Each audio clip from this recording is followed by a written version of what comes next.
আসসালামু আলাইকুম। আমি এইখানে নিয়ে আসছি একটা কালো বোনার রেসিপি নিয়ে।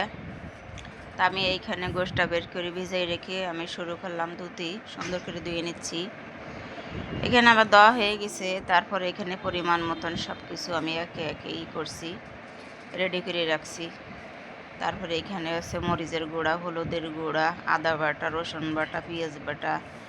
এখানে পেঁয়াজ দিয়েছি বেশি করে। তারপরে আবার এখানে জিরার গুঁড়াটা একটু বেশি দিতে হবে, দারচিনি, এলাচ।